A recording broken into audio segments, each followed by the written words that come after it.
you very much for being part of the symposium and for arranging the association with the Hellenic Union of Mediators and OPEMED.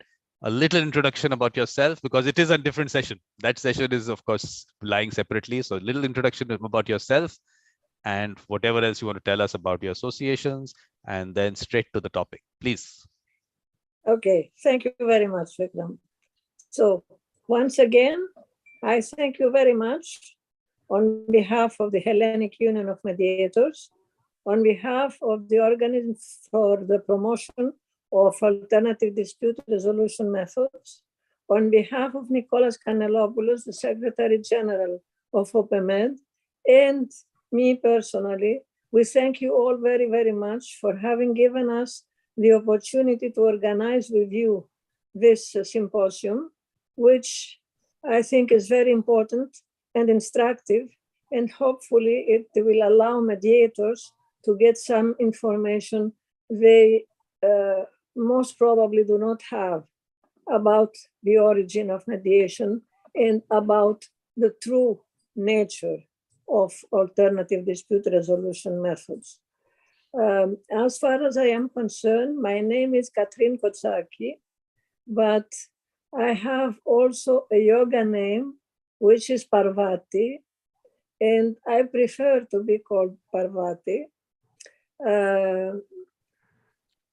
And am the chair of the Hellenic Union of Mediators, created in 2010.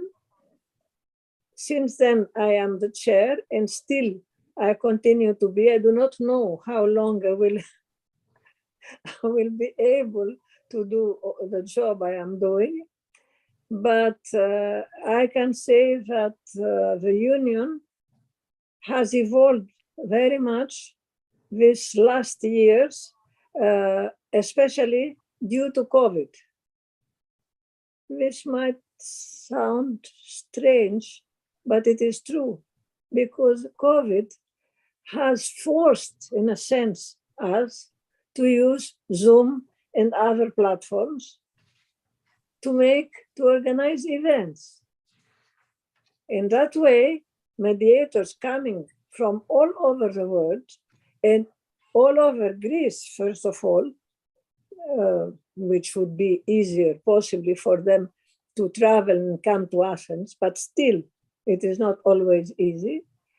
They have been able, all these mediators and lawyers have been able to follow the 41 lectures I have organized during the period of COVID.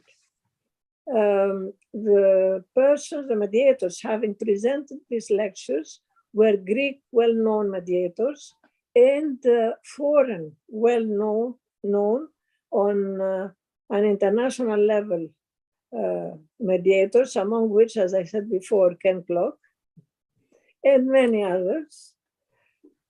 And we spoke about many issues regarding mediation, and we have been able to put questions and receive answers.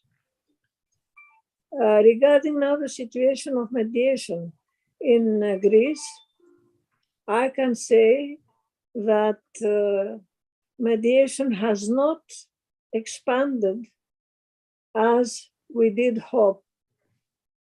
And it did not expand for the same reasons for which it has not in the other countries. First, people react to something new, something they consider new, because as I will explain later, alternative dispute resolution methods are not new, but we will come to this again later on. So people are afraid of something new, one. Second, people want, when they have a dispute, they come to the lawyer and they say, look, I do not want only to win the case.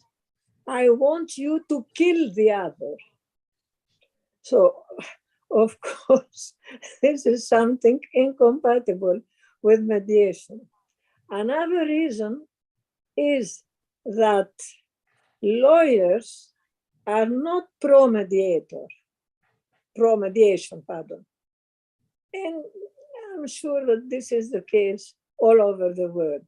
It took many years for lawyers to understand that by doing mediation, they would not lose clientele, but on the contrary, their clients being satisfied because of the cost-effective, time-effective, and successful, in most cases, mediation process, they will bring other people as clients. Okay, one day will come when all mediators will understand this. Yet, there is a sector in Greece where mediation has evolved, and there are many cases submitted to mediation, and these are the family cases, because especially of confidentiality, they prefer to go first to mediation. Another issue, another disposition, legal disposition, which has helped mediation to make some steps, few, forward, is that the new law promulgated in 2019 provides that before going to court, before instigating legal proceedings, and in any case, before the hearing of the case, the litigants must go to a meeting, a first mandatory mediation meeting, as the law calls it, conducted by a mediator, the task of whom is to inform the parties about mediation. The real goal of the law is that during this session, the parties, any person participating, because lawyers are participating, the presence of lawyers of the parties is mandatory in Greece. So the purpose of the law is that they get a taste of what is mediation, that hopefully they understand that it is in the interest of everybody to go to mediation. And at the end of this first session, to go to full mediation. Unfortunately, this was not understood, neither by the people nor by the lawyers. And to my opinion, the responsibility is on lawyers, because people listen to what their lawyers say. And when a lawyer says, oh, this is a formality, it's nothing, and you have one lawyer calling the mediator, and thereafter the other lawyer calling the mediator and saying, how long will it last? 5 minutes, 10 minutes? This shows that the purpose is not met. Anyhow, we hope that this will improve shortly. If I may now start my presentation. Yeah, you should, but actually give me just 10 seconds, because that was a separate session. I just want to put across that please go to mediatorvikram.com and find information about this symposium and other details. I won't take 30 seconds also of more of yours. Please, philosophy and mediation. Yes, Catherine. Parvati. Okay, thank you. Thank you very much. So, as we all know, philosophy was born and developed, especially in India, Greece, and China. Philosophy has principles which, if followed, could make our life more pleasant, more happy, more productive. I can say that philosophy, most of the philosophical systems and religions teach us that the human being is by nature good, because it was created by the highest power, having created him kind and at the image of the supreme force. So why the human being who is by principle good, honest, kalos, kagathos, as ancient Greek used to say, kalos, good, kagathos, it is ke and added to agathos, which means somebody honest. Why do human beings behave nowadays in the way they do? They have disputes almost every day. They cannot live in peace. They make war. They are not happy. They run after material things, which worth nothing, because somebody can be rich, but if he does not live in peace, first of all, within his family, because many disputes are in the family, if he does not live in peace, and if he does not cultivate himself, his inner self, and the moral values, the material things mean nothing. Now, there are many reasons. We could speak about for many hours about this. There are many reasons which constitute veils covering all the capacity of human being and his real nature, because he feels unsecured. He feels that he will not survive. He feels that he is chased. And all these feels cover his real inner substance and do not give him the opportunity to remember the principles and the big teachings of philosophy and the religions as well. Because the religion, a part of the religion is philosophy. As I said before, starting my presentation, because I thought I had started, is that the alternative dispute resolution methods are considered methods accruing out of the natural law, even if there are no written legal dispositions. Alternative dispute resolution exists. As I said before, they are linked with the inner substance of human beings. Neither the model law of UNCITRAL nor the European Directive of 2008, nor the civil rights movements in the United States during the decade of 1960, which at the beginning dealt with issues, disputes between the members of the community regarding neighborhood problems, and thereafter expanded. None of this has brought, as I said before, sand into the beach. Alternative dispute resolutions existed since ever, as I said. Let's start. I will start by mentioning the various periods of human history. So, at the time of the cavemen, the disputes were solved exclusively by vigilantism.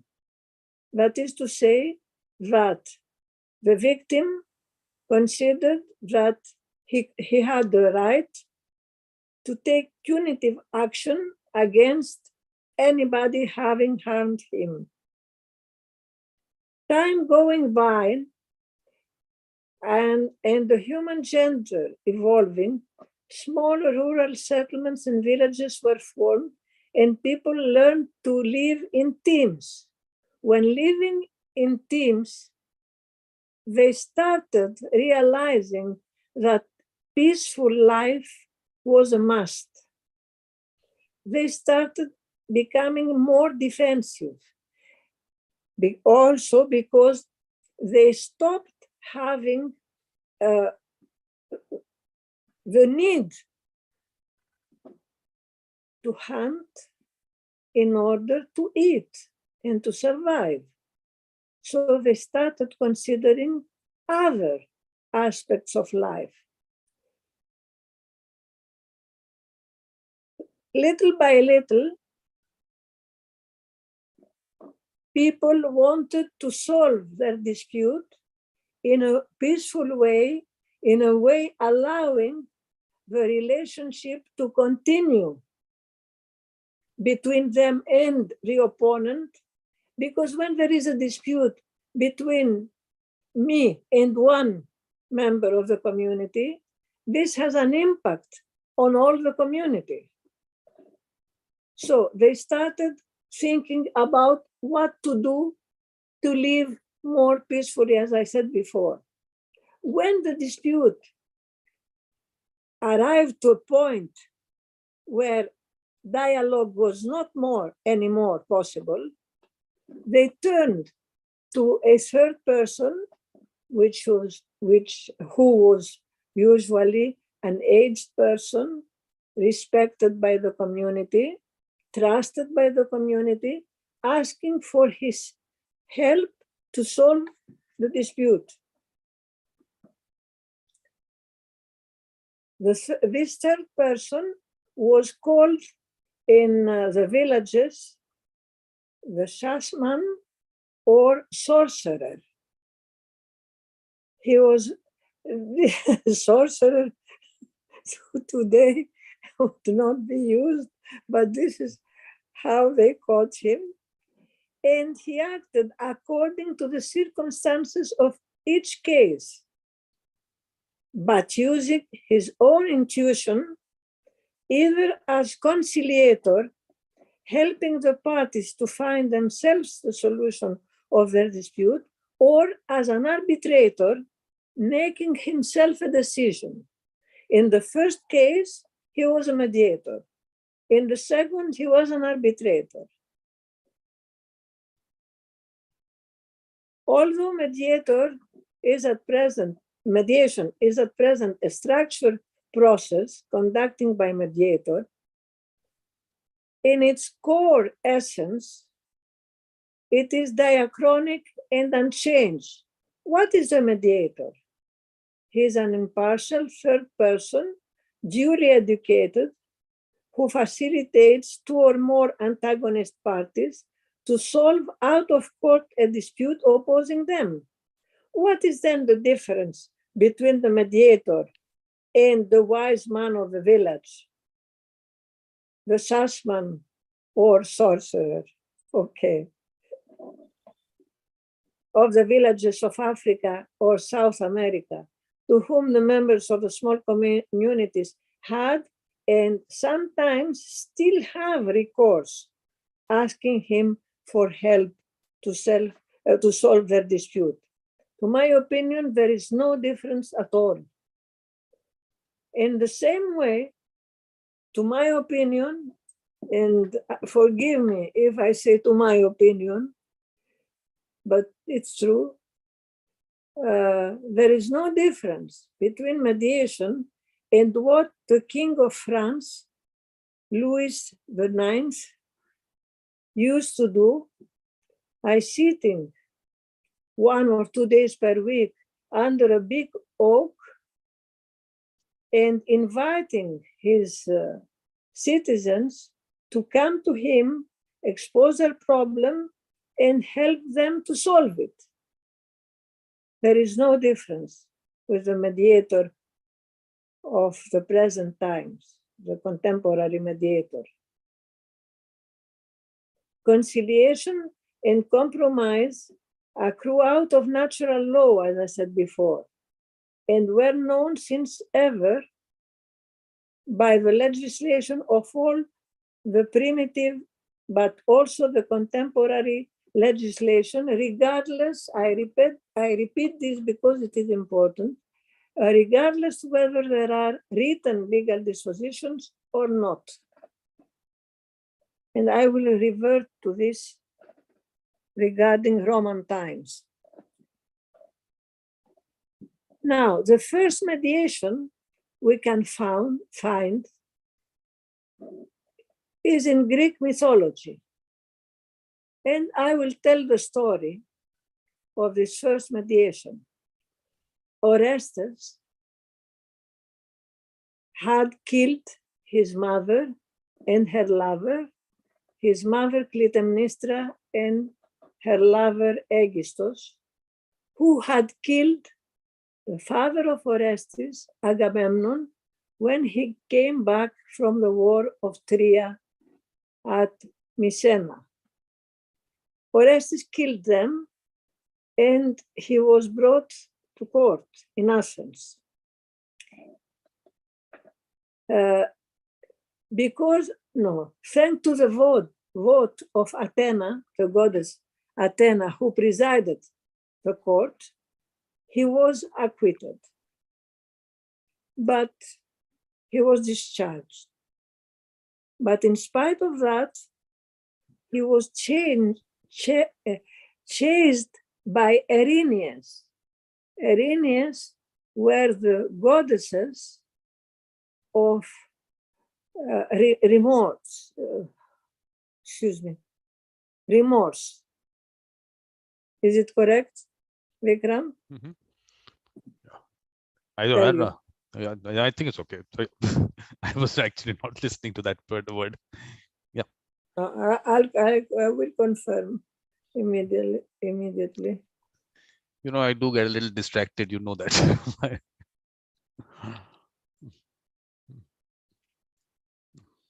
Yes. So they were the goddesses of remorse and they chased the people. Orestes was suffering of that. So Athena decided to mediate between him and these goddesses. She went to them and said, look, you are not loved, you are not respected, you are nothing for Athenians. They hate you. Would you like this to change?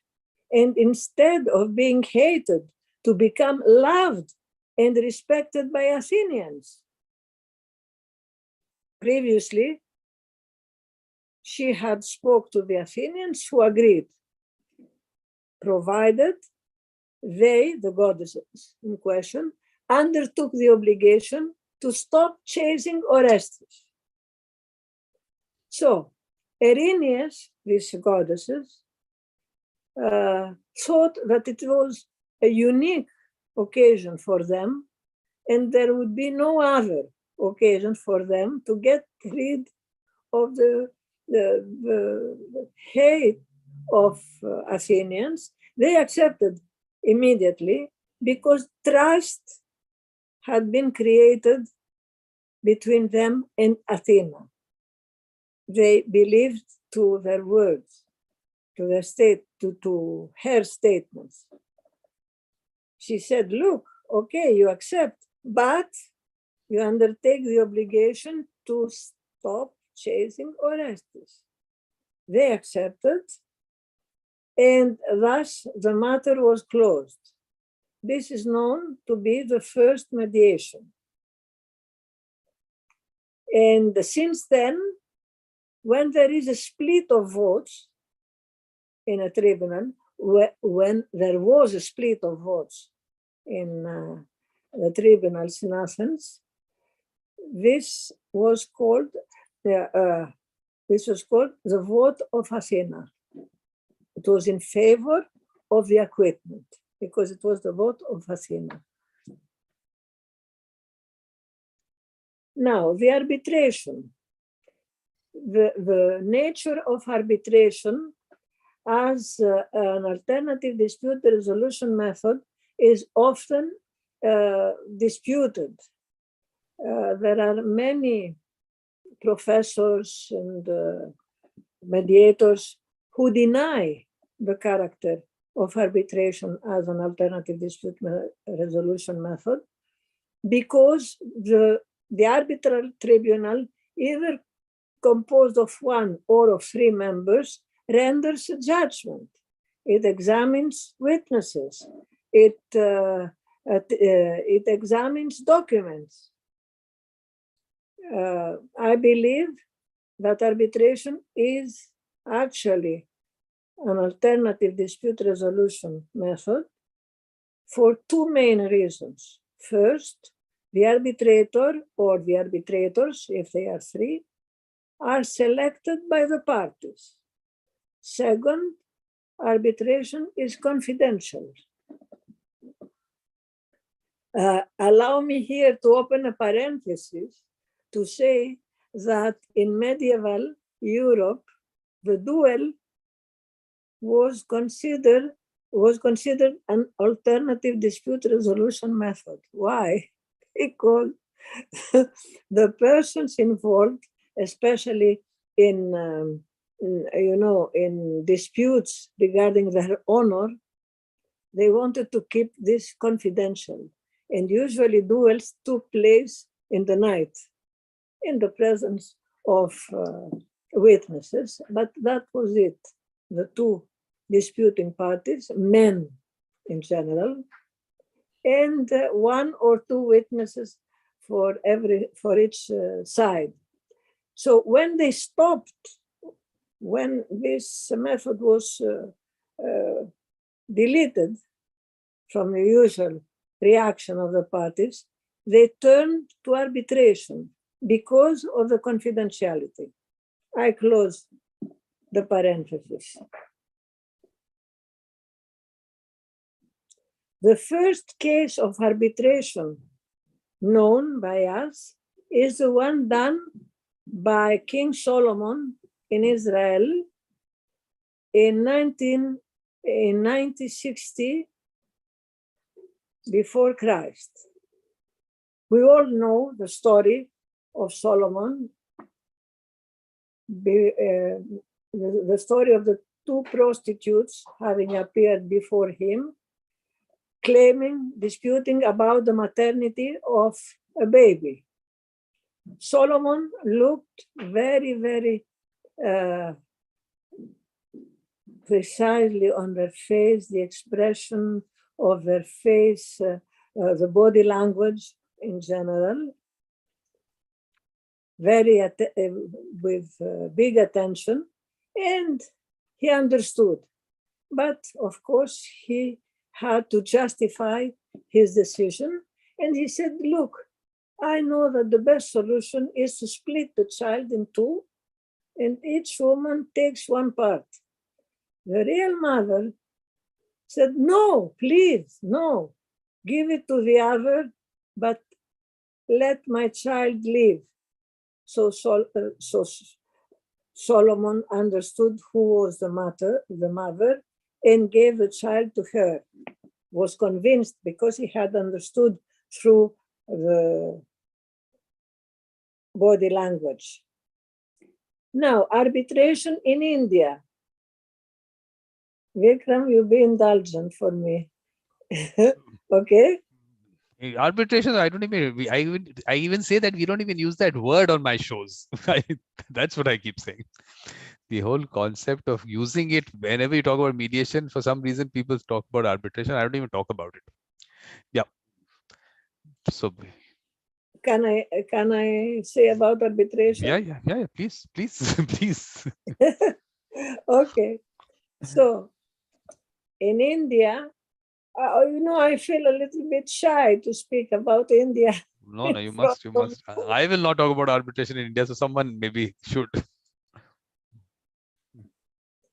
So in India, where violence is considered to be contrary to the beliefs of the most important religions, i.e. the Buddhism and Hinduism, arbitration as a more mild way of solving dispute and maintaining peace and love for the other members of the community started to be used before more than 2,500 years before Christ. The arbitration system applied in India was called Panchayat, correct? Yep. While the arbitrator was called Panch. All cases, even criminal cases, ranked for arbitration. And the arbitral awards could not be contested before any other court or authority due to the respect attributed to the arbitrators.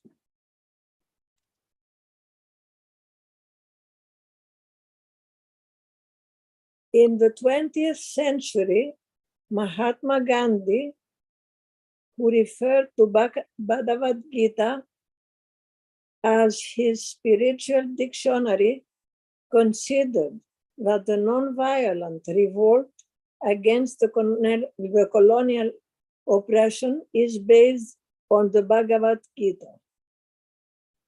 Bhagavad Gita, the song of Krishna or the song of God, is the most revered Hindu text and has a unique pan-Hindu influence. It is written in Sanskrit and deals with the hesitation of Arjuna. May I tell the story? Yeah, please. We'll have to, but only thing we have to ask Milan. Milan is his session actually time has started. Milan, is it okay if Catherine goes on for some time?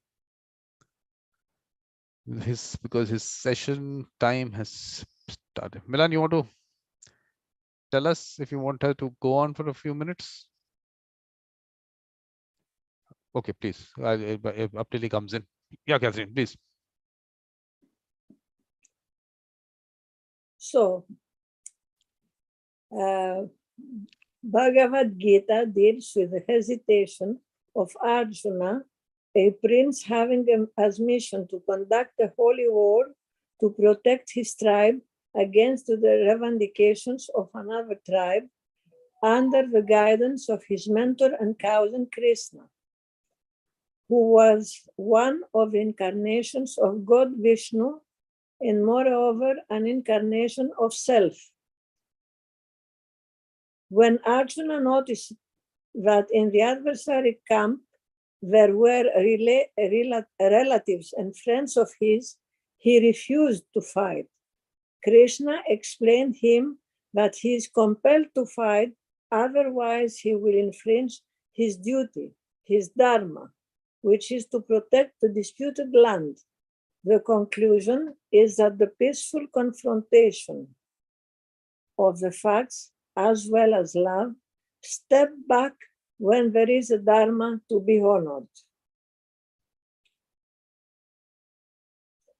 At the end of my session, I intended to read to you a very unique clause of arbitration contained in the last will of George Washington, but I do not know whether Milan will allow me. Milan, he's not saying anything. I don't know. Okay. But please, no, up till he comes in, please. Yes, please go ahead. Oh, yes. Yeah, okay. Thank you very much, Helen. So now I would like to speak about the credos and beliefs of Greek philosophers through various well-known quotations. Pythagoras, the Greek philosopher from Samos, advocated metempsychosis, reincarnation. Regarding justice, he used to say, apply justice by means of acts, but also by words. Aristotle, in his book, The Nicomachean Ethics, disallowed the right of revenge. Do not lie, teach Solon, the first legislator in Athens and one of the 7 sages of Greece, promulgating relevant laws punishing liars. Solon advised also that be prudent regarding those having rancor in their heart, even if they have a nice appearance. And also, he said that many rich peoples are bad. Wealth should not be exchanged with virtue. Cleobulus, king of the islands of Rhodos, who was another of the 7 sages of Greece, whose quotation, "Moderation is everything," is famous, he advocated that rancor must be diluted and make a friend of the enemy. This is exactly one of the principles of mediation, isn't it? Helenus of Sparta, philosopher and legislator, advised, "Be gentle, do not speak bad about your neighbors." Hesiod, the writer and the second most important poet after Homeros in ancient Greece, used to say that the way to badness is easy, but the path towards virtue is long. Thales the Milesian philosopher and the first among the 7 sages, and the orator Isocrates strongly believed that life will be much more easy if we do not do to others what we dislike them to do to us. The gospel also teaches, do not do to others what you hate yourself. What you hate, they do to yourself. And make peace with adversary the soonest. And also, be happy the peacemakers. I would like now to speak to you about the Sasmos, S-A-S-M-O-S, which is a mediation method having appeared in the island of Creta approximately 3,000 years before Christ, where there was in Creta a harsh tradition, unfortunately still existing, but of course in a lower degree, called vendetta, according to which there was an obligation of revenge. Everyone who was harmed, himself or a member of his family, had the obligation to reciprocate what he or his family have been victim of in order to satisfy the need of revenge, but also the honor of the family. This led to vicious circles which can last for many generations. The vendetta reminds us the rule contained in the Bible, an eye for an eye and a tooth for a tooth, which is misinterpreted, however, as it will explain in 1 minute. Vendetta exists up to now in the island of Creta, constituting a kind of bloody, brutal self-redress.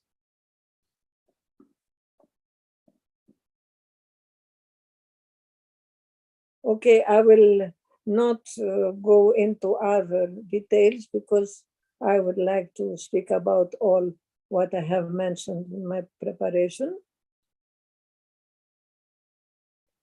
Though there is no evidence for that, it is believed that simultaneously with the vendetta, in Creta appeared the so-called in Greek Sasmos, which is a kind of non-statutory, non-institutional resolution of a dispute by compromise, by conciliation, by mediation.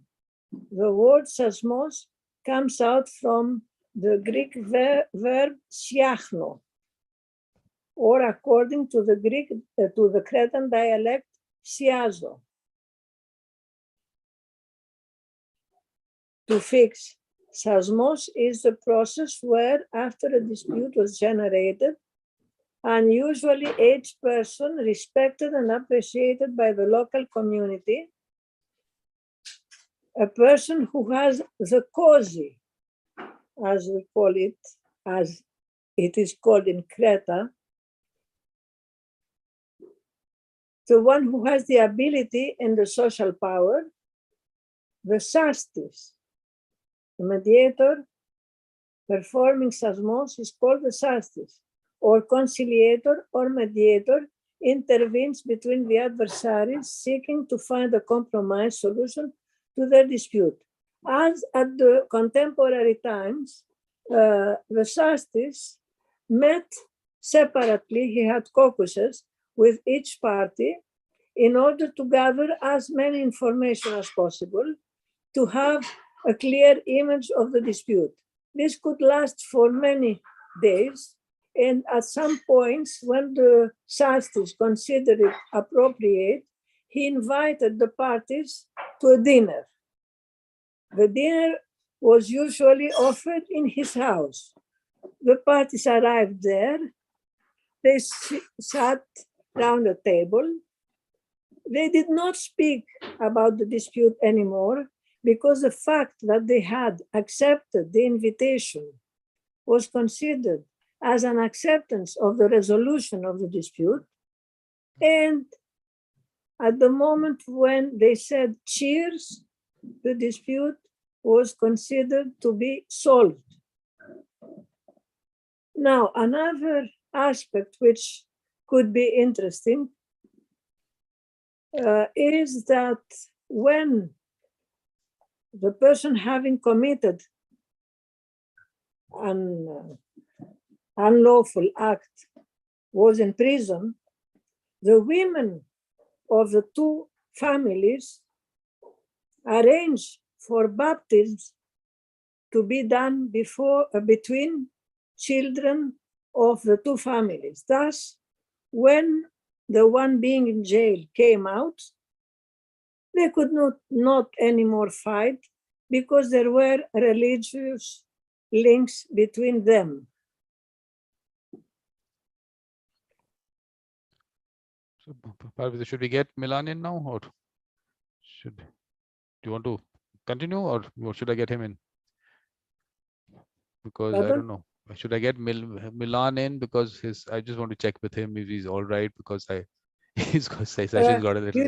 If you do not mind, Milan can do his presentation and let's continue. Let me just check, because that's very important, because I always, my sessions always start on time. I have to take his approval because I don't want his session to be cut down. So Milan, what is the thing? Should we continue? Or how do you look at it? Well, I was under the assumption that I will be beginning at 7 o'clock. Yeah.